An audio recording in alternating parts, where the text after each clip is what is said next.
Today, I have the great honor and pleasure to introduce you to two very, very special people. My friend Tony. Hi, Gloria. Hi, of Tony Time. Hi. And my really good friend, Olivia Ducasse. Hi. Hi.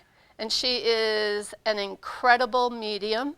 And Olivia is going to be telling us all her experiences as a medium, and hopefully will be giving us messages today. So, How fun is this, Gloria? isn't it great? I like being over here. I really do. Yeah. Hi, Olivia. Hi, how are you? Good. Good. Good. No, this is great. Now, this is the first time the two of you met, correct? Yeah, absolutely. Yeah. We don't know anything about each other. No. No, this is really good. So this way, the audience will be able to see how a medium works and how someone I'm the only medium you've ever met, correct? Or am I? Well, I've cheated on you a few times, but it didn't mean anything. I remember that off of the show. Yes. I just wanted to see if you were going to say the same story. No, I stick to my stories. But I think what I found in Gloria, and also Gloria is my mentor, and she's somebody who has taught me what I needed to know in becoming a medium and really fine-tuning my skills, because it's not always easy living with this ability. And everybody says to me, I want to walk in your shoes. I wish I had that power. But when you're a 13-year-old girl, the last thing you want to be is special or different. And some days you just want it to go away. So in finding Gloria in my first reading, I think once you have that caliber of a reading, it really sets the precedent for everything else, But now, tell me, ladies. Okay, I'm not hosting the show. Well, no, this is why. No. But I mean, this power, the vision that both of you have. I mean, there are times I think I have it, but is it because I don't trust my job? What am I looking for? What do you have? Well, I think everybody has it to some degree. I think everybody has a strong intuition. Not everyone is a medium, but certainly there's people that can communicate with animals, certain people that receive messages in dreams, in other ways. So it's about understanding and appreciating what your specific intuitive gift is. And one thing that Gloria does so well is teaches everyone what their gift is and then how to bring it out the best. Trust is the biggest key ingredient, wouldn't you say? Oh, most definitely. Most definitely. And thank you for saying that, because I've seen the caliber of medium that you've turned out to be. Thank you. You know, and for you to say that I'm your mentor, or it's a little bit overwhelming because it's it's just me. Yeah, but it's not just you, and I think that one thing that we were discussing earlier is that I think the outside world, if you want to call it that, has this maybe perception of who we are because it's what we do as a profession. And they may have certain preconceived notions about, do we always feel the need to interrupt people when they're buying their cantaloupe in the grocery store and tell them that their grandmother's here, And certainly, while the information is there, I don't feel compelled to do that. And I know you are kind of the same belief that it's like if somebody wants the information, then they'll come and find you. Exactly. In fact, that's what I've asked Spirit. If I'm going to be doing this work, don't embarrass me. Don't humiliate me. And they've only done it twice. And it was one of those things where the need of the individual was so great. It was greater than my need to hide my light under a bushel. But you were telling a story today before we were beginning about you as a medium. Would you mind telling the audience? I mean, it's so typical of what takes place. Absolutely. So my husband and I were eating dinner at a restaurant, and apparently my husband had been in there previous to me going in there and had told the owner what I did for work. And, in select groups, not everyone is open to this, and I realize that. So for some people, they get a very blanket answer, which is just, it's sort of like a life coach or, because it's all of these things that encompass what you do. And for other people that are more open, it's very direct. Okay, yes, she's a medium. So he had kind of prepped this business owner and said, my wife's a medium. So I was eating my pasta halfway through mid-bite, and I get this voice saying, so who's in here? And I just keep eating because I'm sure that no one's talking to me. And he said, they're talking to you. And it was this restaurant owner coming up and saying, well, somebody's in here at night. Who is it? And so immediately I have to switch from my clueless, hockey mom mode into, okay, I'm a medium again. And so I'm wiping my face and trying to focus in. But I think that is one of the biggest preconceived notions, is that people think that we're not normal people, that we don't have normal lives. I'm not Teresa Caputo. In all my readings, I say I don't have the hair, the nails, or the accent, but it's the same effect, Right. But I think that that's kind of, you have to find what reading style resonates with you. And it has to be about the personality of the person delivering the message as well. In my readings, I always ask for love, light, hope, and healing, as I know you do as well. That is our biggest intention and expectation in delivering messages, is that the most healing possible comes from it. And I think that, certainly people on the outside that have never had a reading may be a little afraid for that reason, that they may have a few superstitions or... Well, I do know a lot of people who are so afraid of having a reading. They'll say, I don't want to hear bad. I don't want to hear bad. Yeah, I tell them, you can say, I don't want to hear anything bad. absolutely. But there's more people out there that are afraid of it for that reason. Absolutely. And I think that, in the same way that you are going to connect with one dentist or one car mechanic over another, you're going to resonate with the style.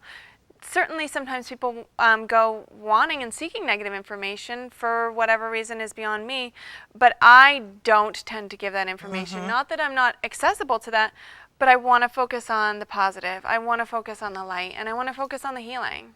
Now, see, I like what you said just now about you have access to the information, but you choose not to go in that direction. Absolutely. It's a choice, as you taught me, Everything that you do with the information, with the light, with the ability is up to you. You're essentially opening up that Pandora's box when you decide to explore it, and as you were saying, you want to learn more about it, Yeah. but it is, in that there is a certain responsibility that comes where you go, okay, what do I want this information for? What am I going to do with it? It's not just understanding, okay, I hear a knock 3 times on my window at night. What does that mean? It is much more profound than that. It's much bigger than that, It's understanding that we're all connected.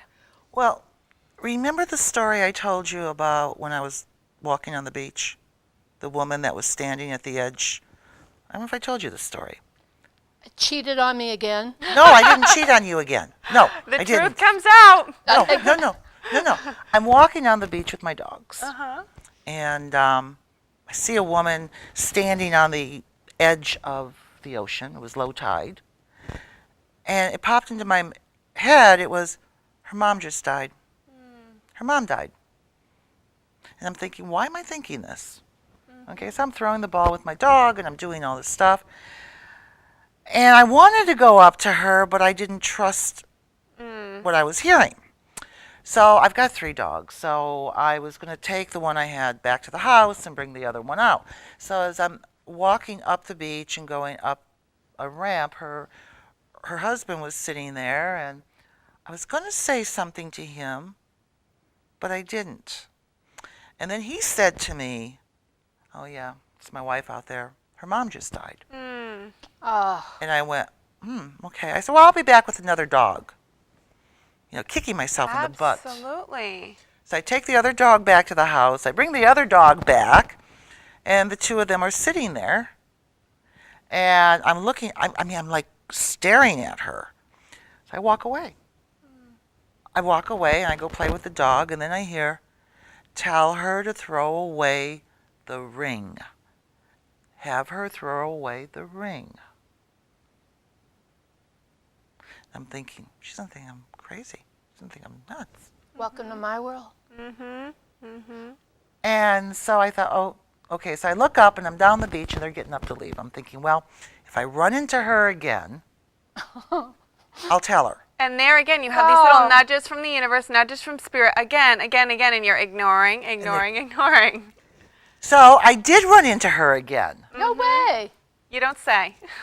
I ran into her again and I said, throw away the ring. Throw away the ring. And she started crying. Oh. But she needed to hear that. Yeah, That but was the message. She needed to hear But it. you had to trust yourself enough to bring through that message. And that's where the trust piece really comes in. You know, people always ask me, how do I open up? How do I channel? How do I communicate? And it's like, well, actually, the secret is that you do less of what you're doing. You do nothing. You don't fight it anymore. You trust. That's all you have to do is surrender it and say, yeah, I'm thinking that her mom died because why else would I be thinking that? yeah. You know, and I even still encounter things in my daily readings that blow me away. And I had this one really amazing story where I did a reading with this woman who was in an incredible state of grief. Her daughter, 14-year-old daughter, had just crossed in a car accident, and they had had a fight right before her crossing. And the girl walked out the door, got in a car accident, and passed. Of course, I didn't know this before her mother sat down with me because I only have their first name. And the other side of that coin is that she still had a living daughter who had become being very self-destructive. And so this poor woman sat in front of me with one daughter crossed and another daughter who was crossing before her eyes. And so as I was communicating with her daughter, I said, you've got to do something big for your mom. I said, I can give her all the validations in the world that'll leave no shadow of a doubt, which I did. I said, but you've got to do something big too. And on that token, I trusted the universe. Now, in my sessions, I record them, and I email the sound file. About 5 o'clock the next morning, I get a text that says, you've changed my life. You don't know what gift you've given me. And because I list my personal number on my business cards, I sometimes get those. She said, no. Listen to the recording. In 4 minutes and 6 seconds into the recording, you hear this young girl's voice say, I love you, Mommy. Oh. And Wow. all the hair on the back of your neck stands up.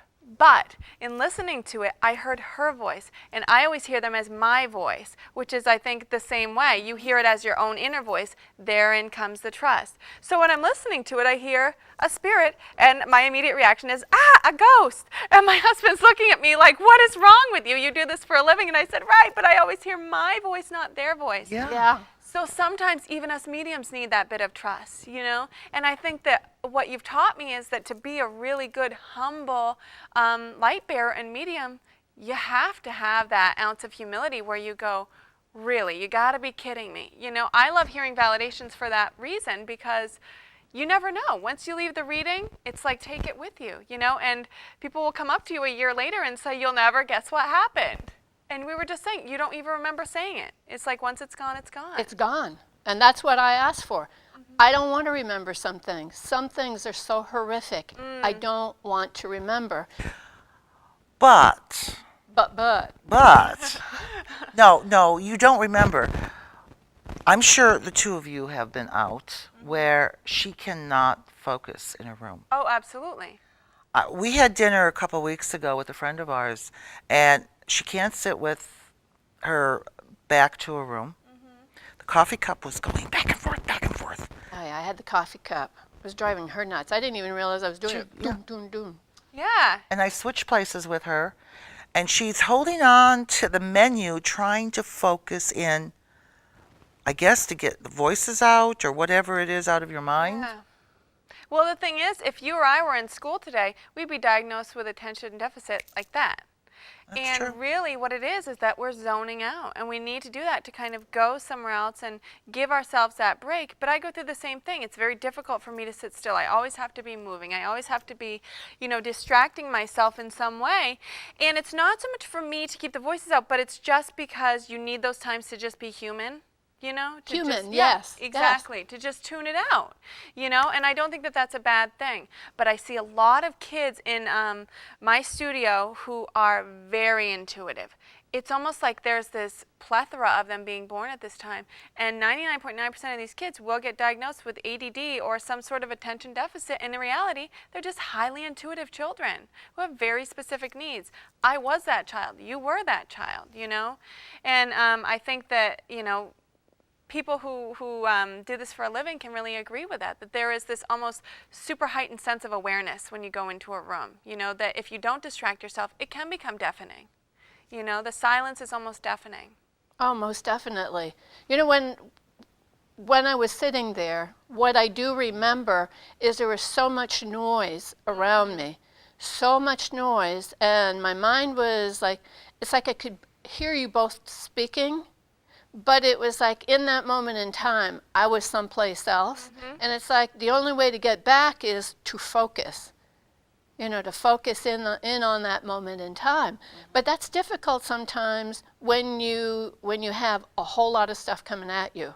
And one of the first things that I told my partner, Chris, when I met him, the first night I met him, was, well, I won't use the exact word that I used, but it was, it's a bummer being in love with a medium. I'm telling you right now, it is going to be one of the hardest things you'll ever have to do.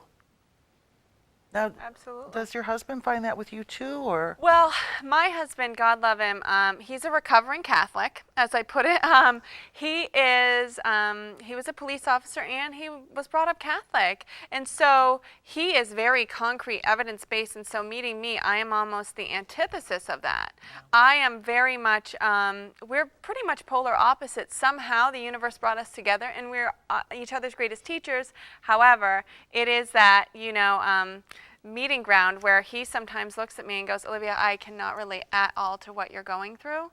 And conversely, sometimes I look at him and I go, oh my gosh, you're so planted firmly in earth. How is that possible? You know, so we really give and take in that way. But I think now he's become more acclimated to it. Initially, it was very, very difficult. My children all have the ability.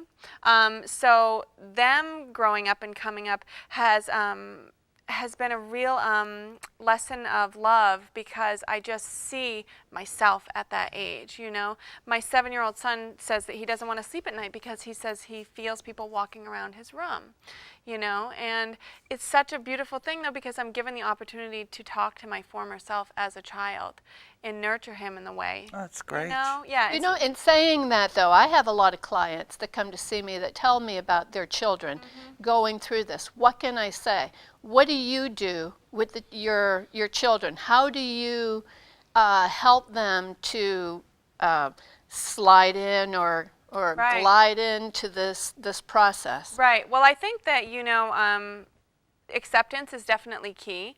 I think especially for people who don't necessarily think they have the ability themselves, but clearly their children do, it can be a little bit overwhelming. It can be even scary at times when you have a young child come to you and say, your dad was in my closet, you know, and he was saying that he loves you when their father has passed 10 years prior.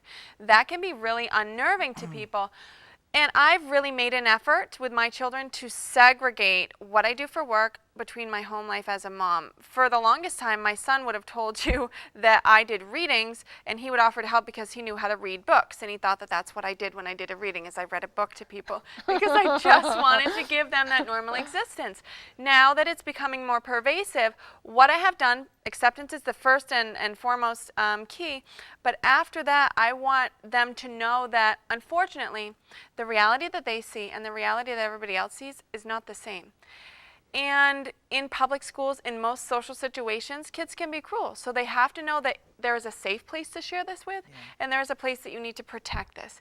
And so what I do with my son, he's at a really great age because he's really into the superheroes. So I kind of tell him, you know, well, you're kind of like Superman. He has this other identity, and then the rest of the time he's Clark Kent. That's perfect. You know, because otherwise I feel like I'm just setting him up for scrutiny. Because as much as people are open to it now, and it's accepted, it really is still by some people vehemently opposed. You know, some people are very opposed to what we do, and they're absolutely welcome to that opinion.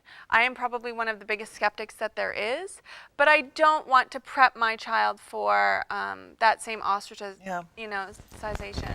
So it's an evolution. You know, each child has their own different abilities, so you have to kind of handle it individually. But yeah, it is a really overwhelming situation. I mean, what would you say the percentage of your clients is now that come in and their children have these incredible gifts? I mean, it's just staggering. Just almost every single one. Almost same with me. Yeah, it's like people are having these children that come up with their third eye wide open, and they're just so wide awake and so aware. But to me, it's a really beautiful thing. It's a really beautiful opportunity. I also feel, in my personal opinion, that children who suffer from autism sometimes are very highly evolved souls that come to Earth, and they're met with all of this noise and static, and they go, oh, okay, this isn't how it was on the other side. I want to retreat a little bit.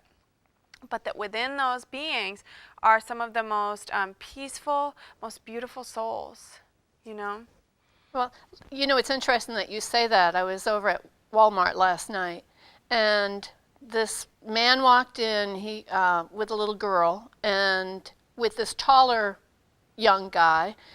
He was probably about maybe 16, 17, something like that. And there were flowers over there on the side, and all of a sudden he looks at me, the boy looks at me and he goes, "See the flowers?" I go, "Yes." He goes, "They're very pretty, aren't they?" And so I walked up to him and I said, "Yes, they are very pretty." I says, "Do you want to feel them?" He goes, "Yes." And so I was showing him how to feel the energy of the flowers. And his dad, all of a sudden, everything went quiet. And his dad was listening to what I was doing with this young boy. I think he was probably, maybe borderline autistic or whatever. But when I showed, I says, "Do you feel that?" And he said, "Yes, I feel that." And I said, "Good for you. Good for you." And so his dad said, "This is really good, isn't it? This is really good." And then he looked at me again, just stared at me in the eye as though we needed to be there right in that moment in time. Absolutely. And I needed to make the connection with him. And we're going to see more and more of this. Absolutely. Absolutely. And it is our job to really help them, Oh, most definitely. Yeah. And, and speaking of helping, I get a lot of parents with teenage kids that are really concerned, about what's happening with their kids. Absolutely. And the biggest problem is this, marijuana.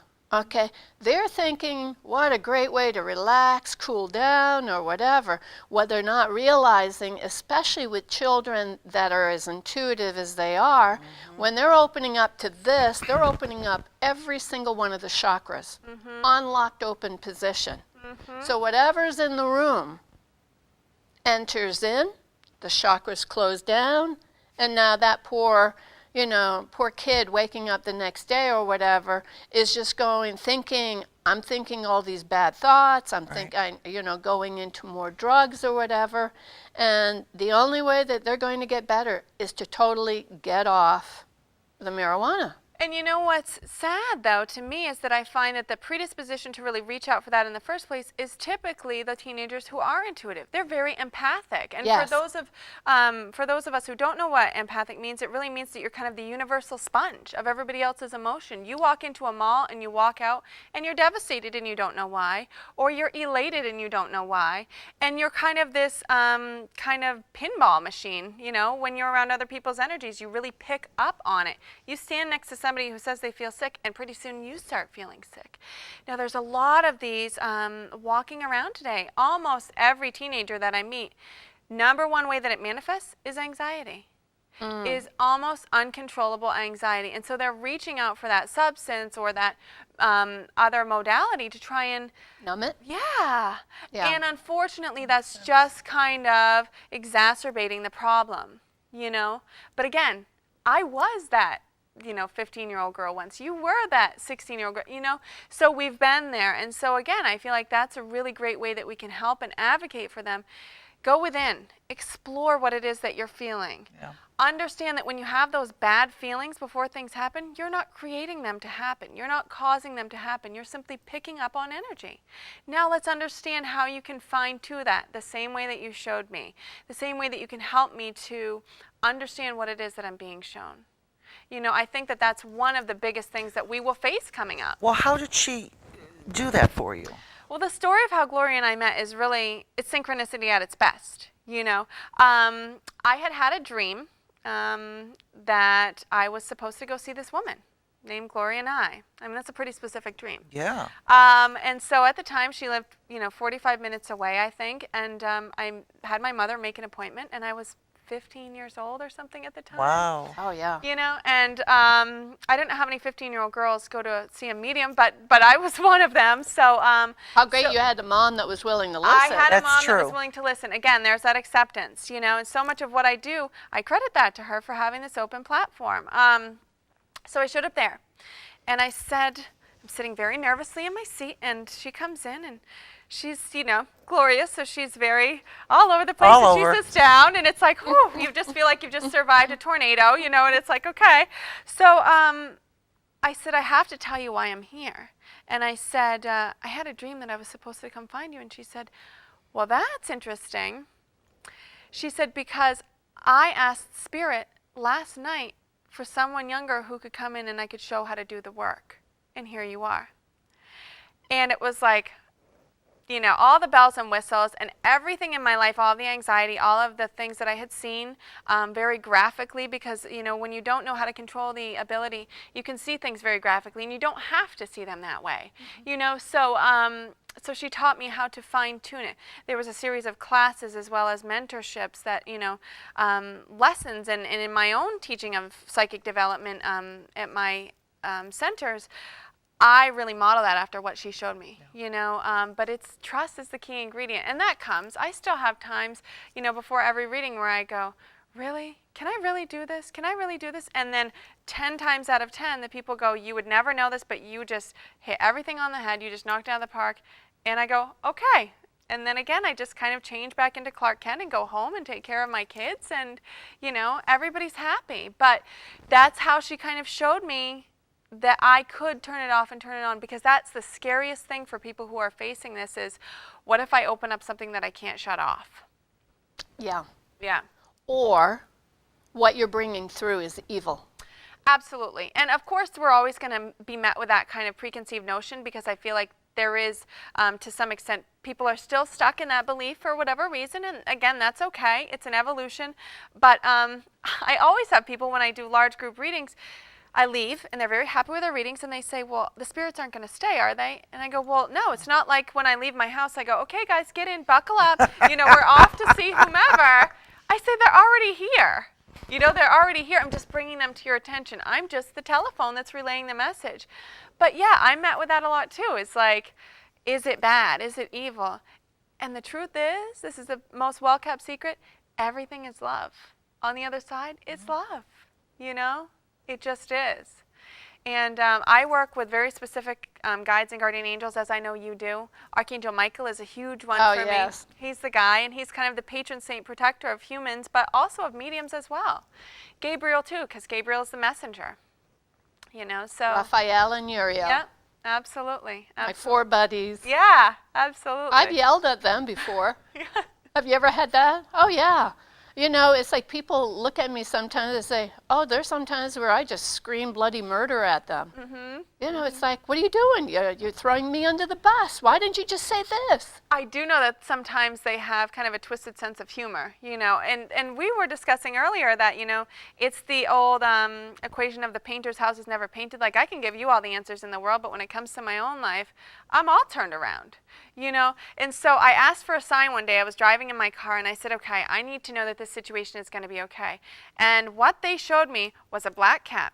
But the black cat didn't cross the road. It ran beside me on the road. And I looked up and I said, you guys have some kind of sense of humor. You're not going to give me an answer. You're going to give me a sign, but you're not going to show me which way it's going to go. So I do tend to think that they like to play with us, And I remember I took my children on a ride at Disney World, and we got on this roller coaster, and it was just like the biggest, highest roller coaster, but my son so wanted me to go on. So I get on, and the whole time I'm like this, praying, and I go, oh, angels, help me.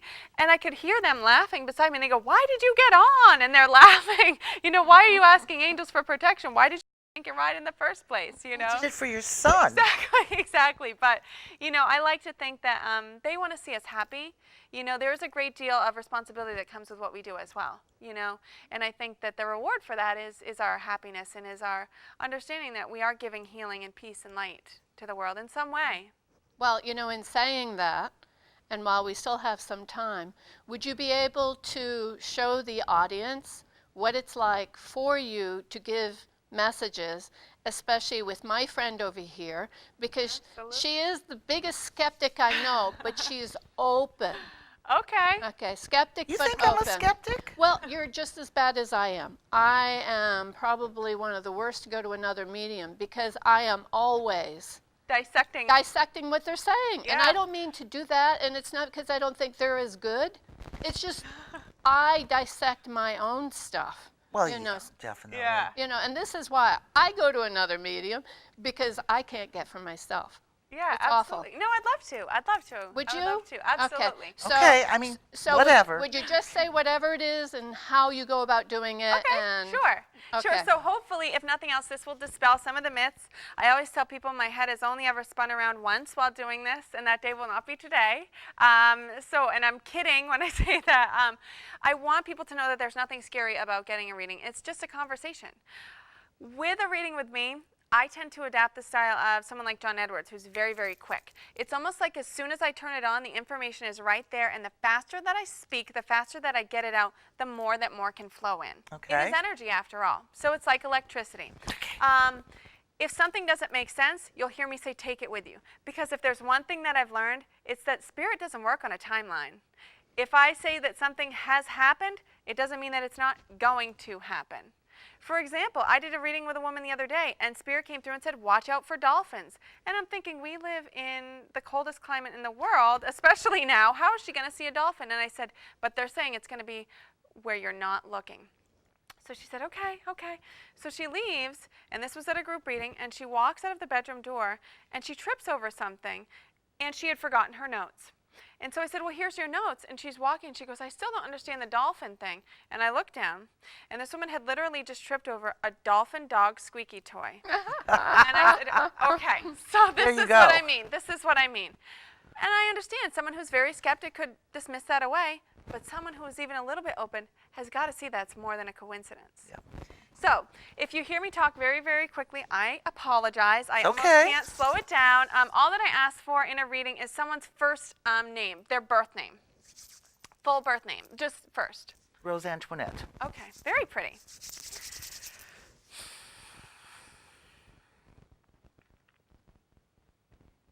Okay, so first person coming through for you asking to be acknowledged is a male energy. He is sitting over your right hand shoulder, which typically tends to be the father-grandfather position, but I feel that he's off to the side a little bit. So what that tells me is that this could be an uncle or a father-grandfather position, but to a degree of separation. So for example, what gets tricky about that is that if you have someone who maybe was a big brother, but they really raised you, they could present themselves in the father-grandfather position. He's standing off to the side a little bit, and immediately when he comes in, I just get the cigarette smoke over and over and over. It's what I keep feeling. But I feel like that may have been what contributed to his crossing, but he's still smoking on the other side. Typically, they don't tend to lose their personalities that much. What I ask them for is their manner of crossing or their last physical memory here on this earth. So I'm asking them to go back to their physical body and tell me what they feel, think, remember, even taste or smell. Okay, so I do feel like with him, he's acknowledging the chest, but I feel like there is this crackling feeling in the chest. So I don't know if this is some type of pneumonia or some type of like COPD, something like that, but because I feel like my chest is, he keeps saying crackling, and I almost feel like it's very dry, very, okay. It's almost like he cannot get a deep breath in and cannot get a deep breath out. I do feel like what he's showing me is medication bottles lined up. So I don't know if he was supposed to be on medication towards the end of his life and didn't want to, if he was on a lot of different medication and doesn't want to take it any longer. But he's showing me these medication bottles lined up. Something very significant about him, I don't know if he always had like the same lighter, because I'm looking at like this metal lighter. I don't know if it's like a Zippo, something like that, but it's something very specific about one lighter because he keeps taking it out and flicking it, putting it back. Okay, so he's also giving me the number 5. I don't know if this is 5 children, 5 siblings, something like that, but I feel like he's using 5 in terms of family members, something of that nature. He's also giving me the months of March and December.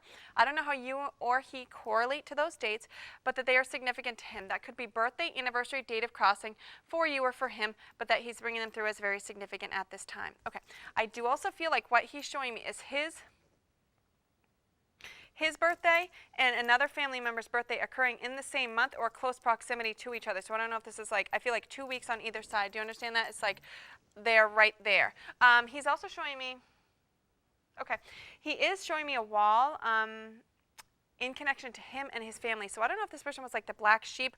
Sometimes when they show me a wall, it signifies that there is some sort of physical, emotional, sometimes spiritual, but distance, or there's like a segregation there. So he is showing me this wall. So I don't know if there was something towards the end of his life or throughout the course of his life that segregated him, either of his own doing or of the rest of the family. I do feel like there's some sort of religious connotation with the family from him back. So I don't know if this is like his parents, but I feel like they're showing me the rosary and it's like this. So I don't know if there's some sort of Catholic connection, but I feel like whatever lifestyle he chose to some degree, they did not necessarily agree with. Beside him, there's also a female energy coming forward asking to be acknowledged, asking her the same set of questions: last physical memory here on this earth or her manner of crossing. She is standing in what is typically the mother-grandmother position. Immediately she wants to talk about the namesake connection. So I do feel like someone gets a piece of her name, either her first name as their middle name, but that her name is carried down in some way, shape throughout the family. When I ask her for her manner of crossing, the first thing that she wants to remember about her physical body is I feel like my hands are very bent or gnarled in like this because I feel like it's very difficult to flex my hands. They're very, very stiff. I also do feel like there is some situation, knees down, foot, okay. She's showing me knees to ankles, but then I feel like she also wants to acknowledge her feet. There is some sort of either circulation or issue with like decrease in sensation from the bottom of her legs is what she's showing me. I do also feel like she's giving me a dry mouth, which typically has to do with some sort of blood sugar issue, either diabetes, something of that nature. Sometimes they give that to me for when someone is on a lot of medication, but I do feel like that's very significant to her. Okay, she's also showing me vacancies at her crossing. What that means to me is that certain people were not able to be there for her final moments here on this earth. Whether that was of their own choosing or external events that prevented them from being there, not all of the family members were there. And she's talking to me about two boys. I don't know if this is like two brothers fighting because she shows me two boys and I feel like there's a wall in between them. So it's like two brothers were not getting along or two brothers were fighting in this way. And I feel like that has still carried forward. And she keeps showing me a peace sign. It's like she just wants peace throughout the family, and I feel like for whatever reason, there was some sort of upheaval either with her last will and testament or with the division of the belongings, but there's something with her things getting divided that people were very vehemently opposed in one direction or the other, but that these two boys are specifically what she's showing and acknowledging. I do also feel like, okay, there's something about a pin, so I don't know if this is a pin that she had that got passed down or if this is a pin that was bought for somebody specifically, but there's something about like this pin or brooch that she's acknowledging. And I also feel like, okay, she's showing me white roses over and over and over again, and she's bringing through these white roses and laying them on the ground at your feet. You need to watch for these white roses in terms of this woman communicating with you, because I do feel like this is her message to you, this message of simplicity, of purity, of grace. And when she shows me the word grace, that's really what she brings through as a message for you. That you must remember your grace. You must remember that you have always taken the high road, even when those around you have not. And that despite anyone's opinion for you, because they show me that sometimes you have a tendency to be an easy target or that you are the unnecessary target for other people, you still maintain your grace. You still maintain that high road. When her energy comes through to you, there is this beautiful energy of love, of pride, and of respect. She also talks about showing you the specific times. So I don't know if you look at the clock and it's always like 11:11 or 12:12, something like that, but looking at the clock at the specific times, she's the one who's sending those to you. Okay, I don't know if this is a dog that has crossed for you or not, but I feel like there is this fluffy white dog on the other side with her. I don't know if this is an animal that's crossed for you or it's crossed and connected to her, but that she has the dog with her. That is her companion at this time. That is her earth angel. And she's going like this. And she keeps putting the spotlight on you. And she said, you always were the star. And you still are. There is such an incredible feeling of love. But she says there must also be forgiveness. You must forgive yourself for things that you felt were left undone, for things that you felt that you should have done in connection to her or in connection to other members of your family, because she's saying you must know that your journey is your own. Do not be guilted into feeling like you should be taking care of other people, other family members. Your life is your own. And she said, and you will always be the star. It's like this beautiful, beautiful feeling of love coming from her heart towards yours. Yeah. It's my grandmother. Yeah. Yeah. Do you understand the namesake connection?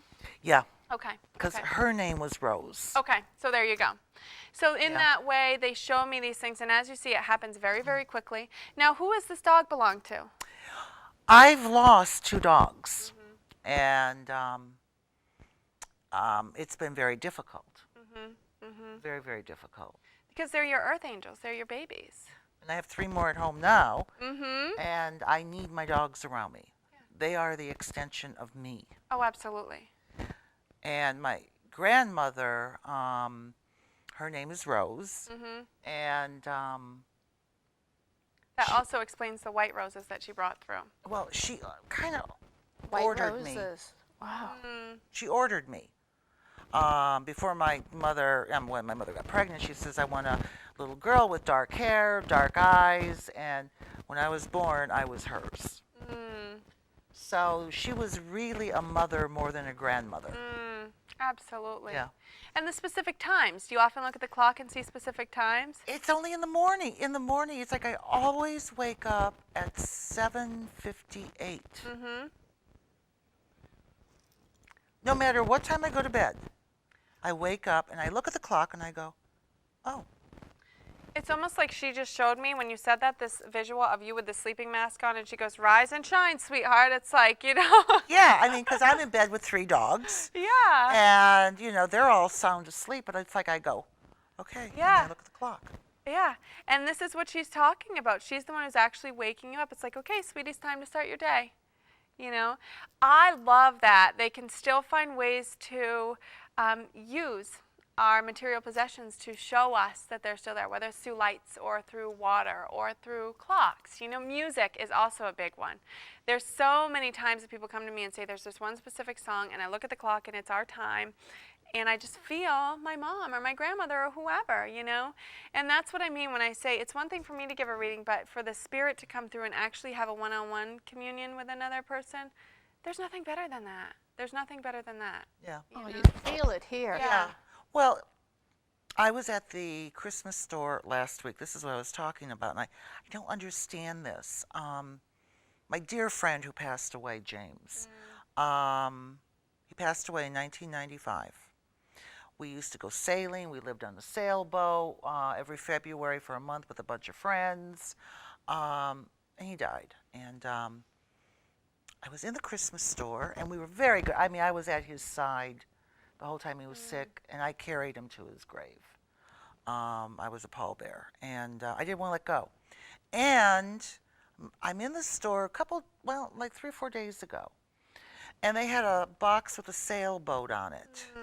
And I stood there, and all of a sudden, I could smell carnations. So I go to another part of the store, and the song he sang to me all the time came on. You are my brown-eyed girl. And I started to get pain all the way through here, all in my back, and the carnation. I couldn't move until that song was over. Yeah.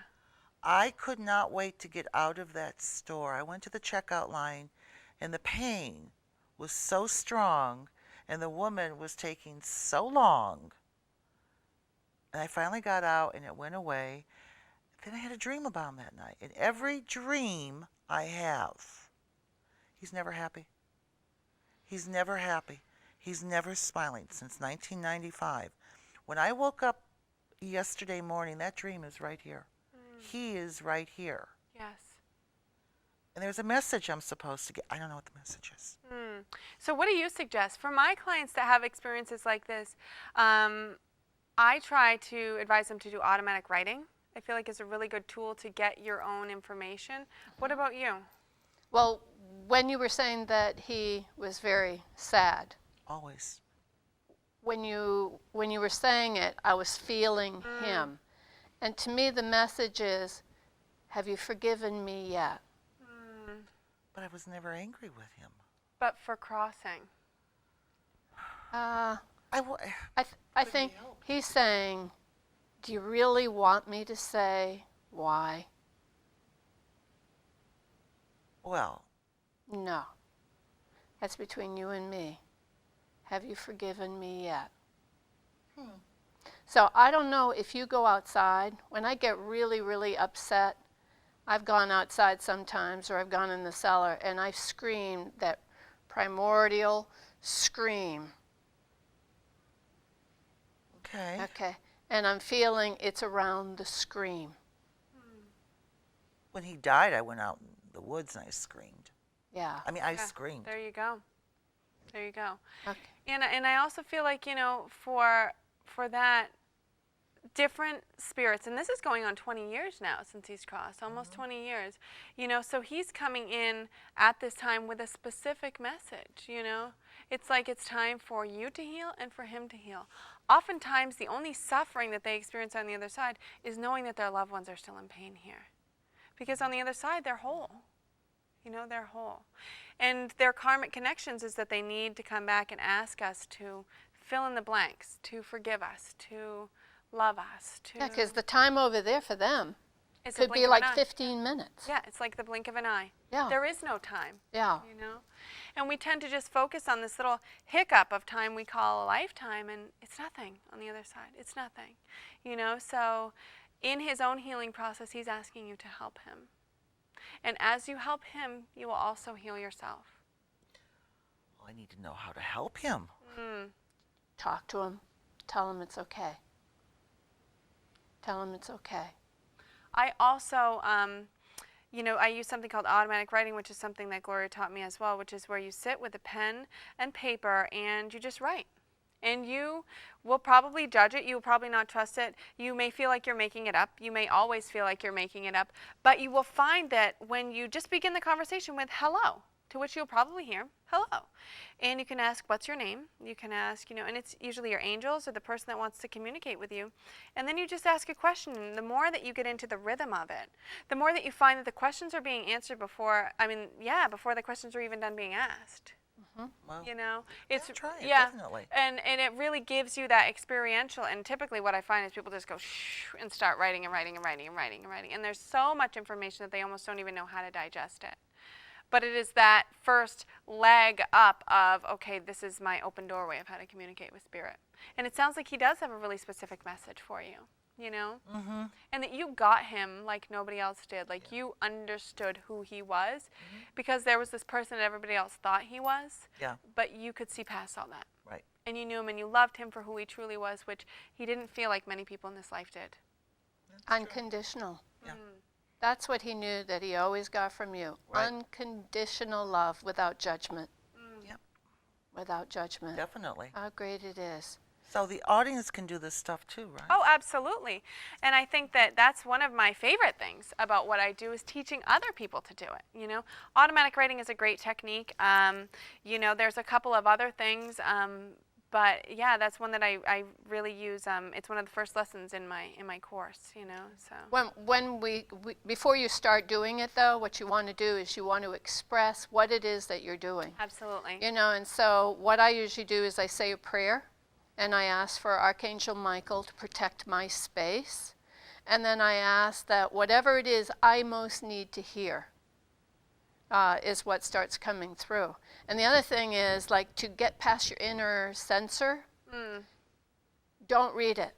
Don't dot your I's, don't cross Absolutely. your T's. If all you're saying is, this is stupid, this is stupid, this is stupid, you keep writing it down, and then you're going to start finding out that, oh my God, you're writing things almost like you're hearing dictation. Yeah, But it sounds like absolutely. your own voice. That's the Yes. thing. Sounds like what I should have specified was speak in your own voice.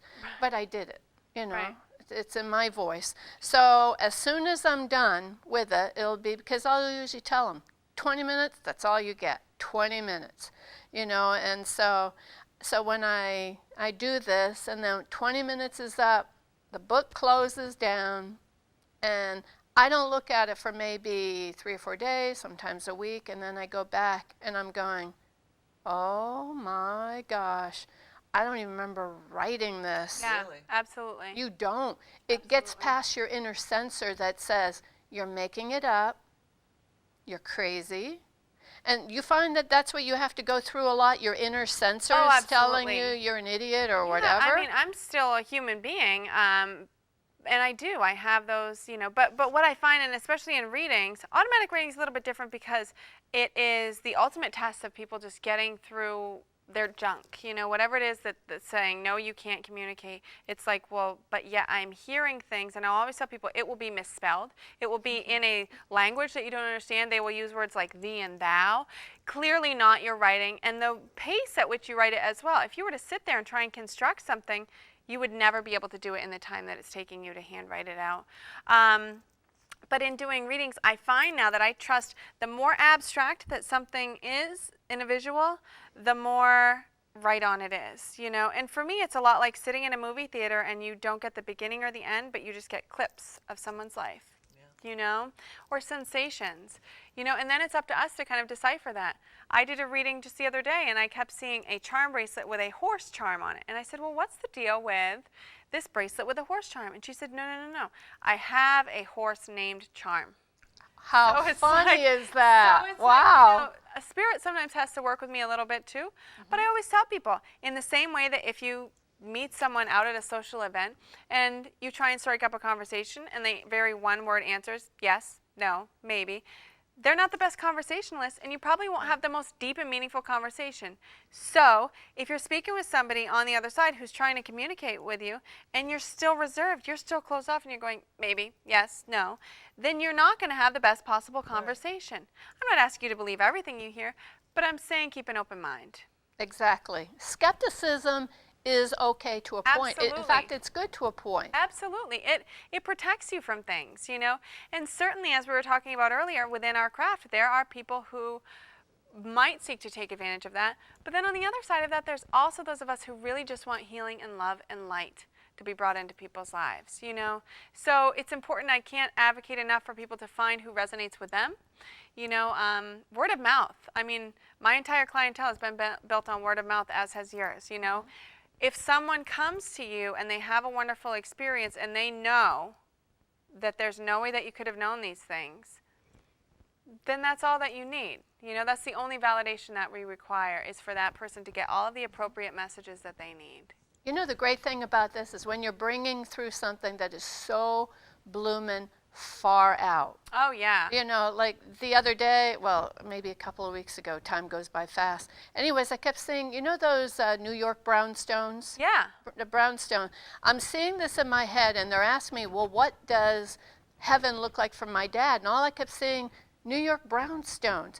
And I'm thinking, well, now isn't that an odd thing to do? And I went to say something else because I was thinking maybe I'm making it up. And I said the word brownstone. Does brownstone mean anything to you? Well, it turned out was that this was her dad's place in Florida that was called Brownstone, Yeah. that he was never, ever able to get to that retirement place. Yeah. But,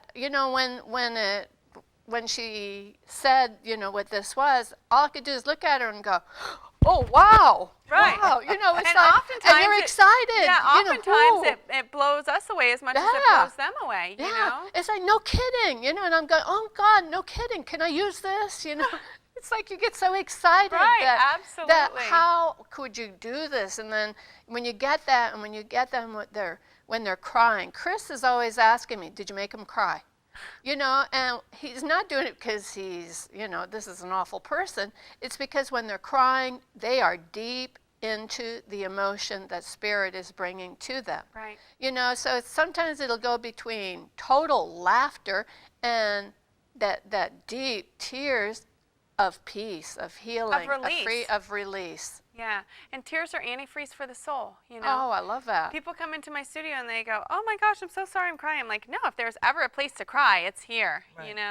It's that release. And that reminds me, the first reading that I had with you, I was sold because you came through, and in that very same fashion, I really wanted to talk to my grandfather. It was really devastating when he crossed over when I was 10 years old, and I never really made peace with it.